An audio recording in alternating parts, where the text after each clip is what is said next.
Hello everybody, I thought I would make a video showing you how I get some fairly professional results making video with some very lightweight gear. Right here we have this Sony RX100 Mark II. For video I'll shoot using the memory recall mode because it gives you the ability to save your settings such as white balance, saturation, contrast, and sharpness for cinematic looking video in a variety of situations. I have it set up so you can use the control ring around the lens and the rear dial to change the default settings for the shooting mode you're in.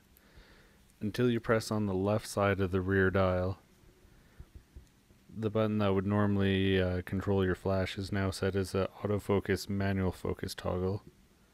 Once you select manual focus, the control ring around the lens now controls that. On the right side, I have it set up as the AEL or auto exposure lock, which locks in the exposure so you don't have those radical exposure changes with the ambient light.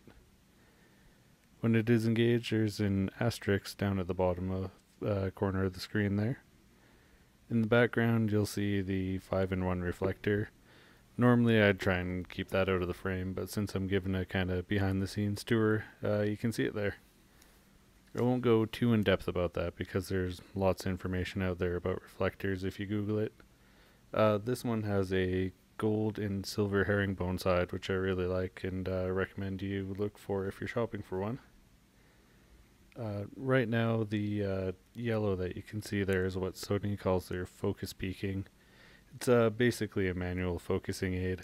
It just shows you what's in focus highlighted in color there. Some of the other things the camera has are flash, which I almost never use, the camera hot shoe, which I occasionally use to mount a light or a microphone.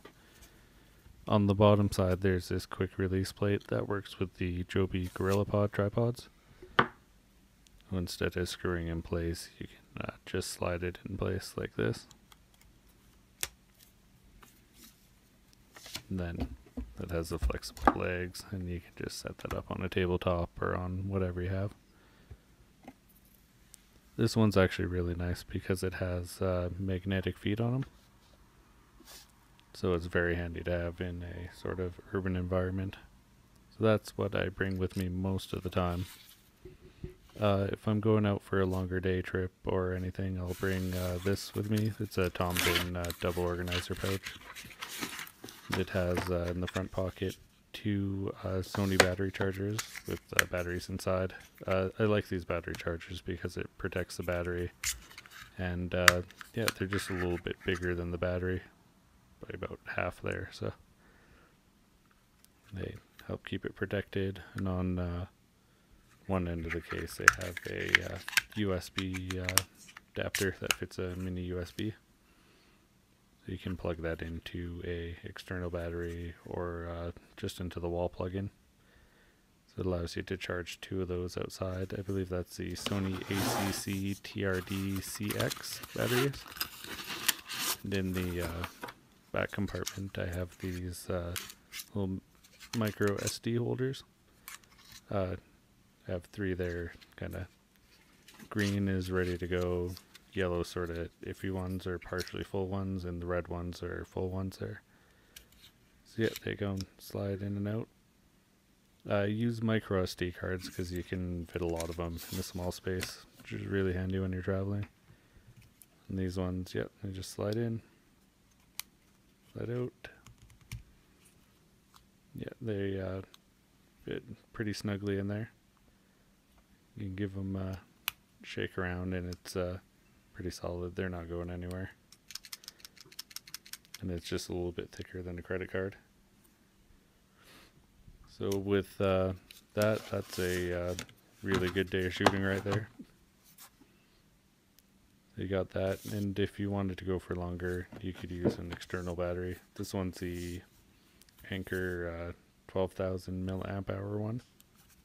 This is the Astro series. Yeah, it has a input port as a micro USB, and it has the 3 ports, which has the power IQ, so it automatically sets for the setting that you need. The back it has your CE, FCC, recyclable, everything else. And it's a very good battery. It's kind of heavy, but It'll keep you shooting for a long while. Now we're going to show you how you go from Wi-Fi onto the iPad. So right now we're connecting via Wi-Fi. So it asks you to put in the passcode on the back. We're connecting with the Play Memories mobile app, which you download from the App Store. Speeding up a bit, it's downloading that video. It says it's complete. As soon as that's done, you'll find it in your photos, either in your camera roll or in your Photos app. Kind of showing you a little bit behind the scenes. It's a light there. I'm actually shooting this all on an iPhone 6 Plus that you can see right there. So you don't need a whole bunch of crazy gear to do this. We do that, so from our camera roll, be able to open it up in the Pinnacle Studio app.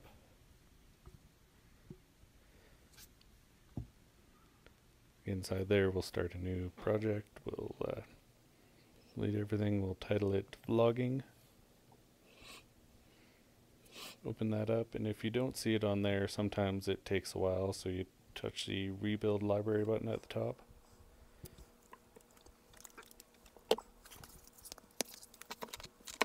We'll just zoom this along. Sometimes this takes a little while. So now we have it. You'll see it in your little options for video. So that one there is the one that we just shot. See that there? One of the things you can do before you bring it into your timeline, you can trim off the edge there. So we'll select that again.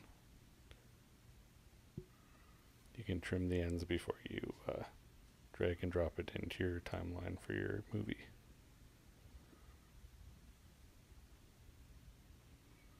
Yeah, once we have that set, that's where we want it. Drag and drop. Now it is in the timeline.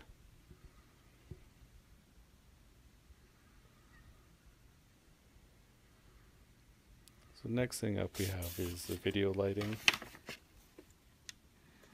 See on the back I have these little reusable Scotch tabs. Usually use that for mounting a microphone or something. These ones are dimmable lights. These ones are the K-series LED lights from F&V Photo and Video. This one is the K480. The 480 is its measurement in lux. I have two of these. They come with this little hot shoe mount. Just screws onto the bottom. You over center that, you can back it off a bit and use that ring up at the top to orient it. It goes up, down, sideways. Pretty good. You can lock it in place. Very good. On the front, yeah, you'll see it has a whole bunch of LED lights, and this one is dimmable, which is very handy.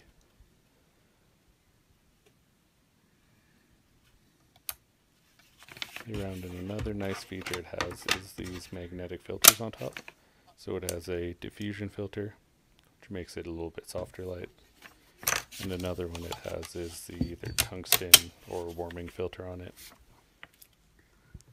which is supposed to make it match up with tungsten lights, so you can leave the white balance on your camera as tungsten or incandescent on some cameras.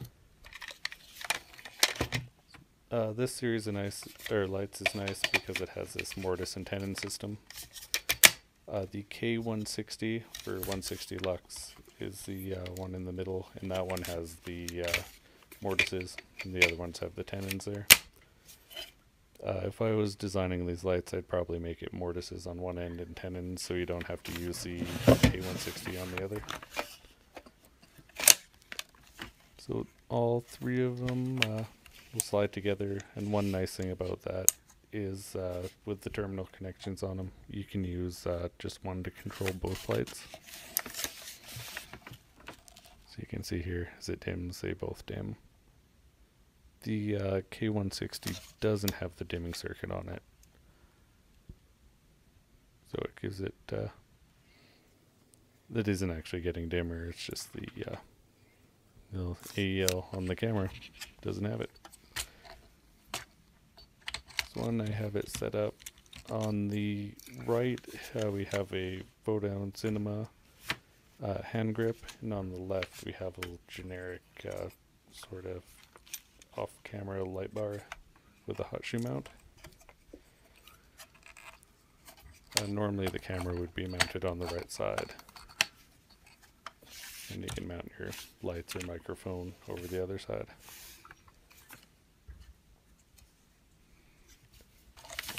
On, so it's all 3 lights together.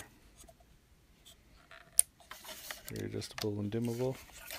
Right now we're going to show you how the different filters on the lights work along with the dimming circuit.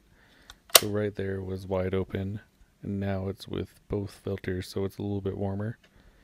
And once you bring the dimming down, it kind of stops from overexposing. Kind of looks pretty good, but it looks a little bit flat.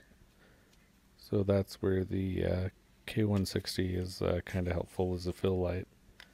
Once you turn that on, so you have that in here, you'll see it kind of pops and stands out from the background a bit. The next thing we have is the Zoom H1 handy recorder. It's a really nice, really lightweight field recorder. It normally records onto a microSD card underneath the cover here. It comes with the 2 GB one, but I don't record on that too often. It has the XY mics, so you don't have any phase issues when you're recording in stereo. It has the record button on the front. It has a hold button on the power button, so it doesn't turn on in your bag. It tells you hello, tells you how long it has to record for on the memory card. It has the trash button, the transport controls in play, and it has a input jack you could plug a lav or a musical instrument into, and it has the volume or the input control. On the other side it has a line out for headphones mostly, and volume control for those, independent of the input level. On the bottom it has a little speaker, so you can make sure you are recording something. Behind the back cover here we have a AA battery. It's actually the original AA battery that came with it, because they usually power it by USB. It has the controls there, high pass, low pass filter. It also has a quarter 20 input jack on the bottom here, so you can use that to mount onto a tripod. So another accessory I have for it is a standard microphone pop filter. It really helps with wind noise and that. It doesn't need to be really expensive. It's just a little $1 or $2 pop filter that you can get from any music store. It just helps absorb some of the impact there.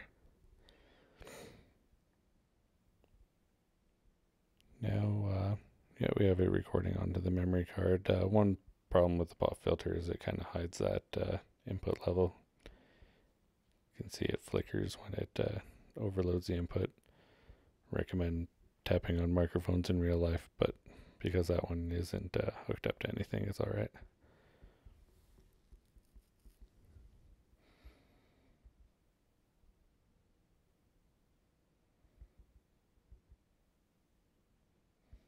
We can turn it off and it says goodbye. The next thing up, we can connect it to the iPad using the camera connection kit. This one's the lightning connector, and it has a female USB on the other end. So we plug a USB cable that has a mini USB, not a micro USB. Fits there, and that one will plug into the port on the side of the handy recorder.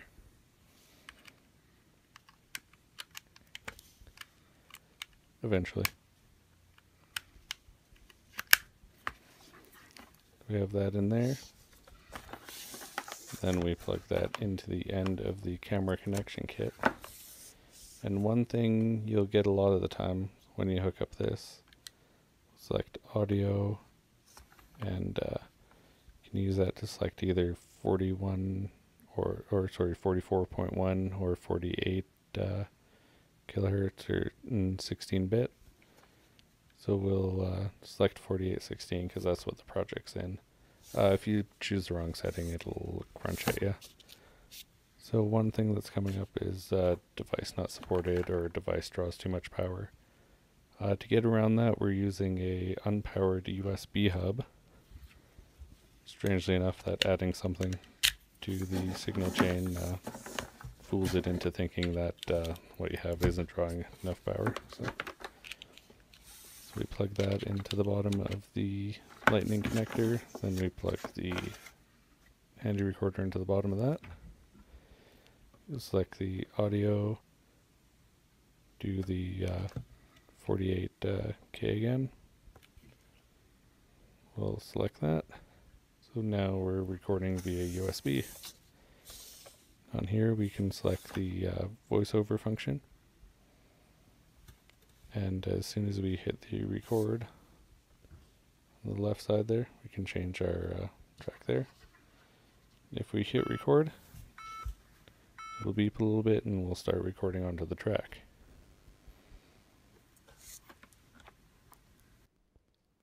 So we stop the recording, you have a chance to either cancel or keep. So other accessories that are handy to have are just headphones. Doesn't need to be anything magical. There's just a standard Apple earbuds. There's a microfiber bag / cloth. Thing I always have is gaff tape. This one's wrapped around a hotel key card. It's just really nice. It's really flat and easy to carry around. Gaff tape's just basically kind of cloth duct tape, sort of. It's non-glossy though. One part about it, if you do connect it to the paper underneath, it will rip off the coating there. So it's just the seamless paper that I use for the thing that you'll see in the next scene, how it's hooked up to the wall there, and it's sort of a seamless background there. So as that comes off, but the good part about the paper is you just unroll some more and you're good to go. So this is the rest. It's getting packed up into a Freudian slip for the Bihn Synapse 25 backpack. So everything fits into there really nicely, and it's really nice to have to keep everything organized. Obviously this is in fast motion. I don't typically move this fast when packing everything up. So all tripods, there's a couple of things in there that I didn't show in the video. A couple Joby suction cup mount and a Joby clamp mount, which are handy to have. Gives you a lot of flexibility on where you mount your camera. And it also has a cell phone mount for mounting up your cell phone camera as well. Yeah, everything is getting shoved away there. All fits inside there, which then fits inside the backpack. So you go in there, shove it inside. One more light to do. Left that to last because you couldn't see anything if I didn't. And finally we have the Fadeless Paper strung up with a piece of string between two command strips on the back wall. And that is it. Thank you for watching. Hopefully you gained some information from this, and hopefully you enjoy.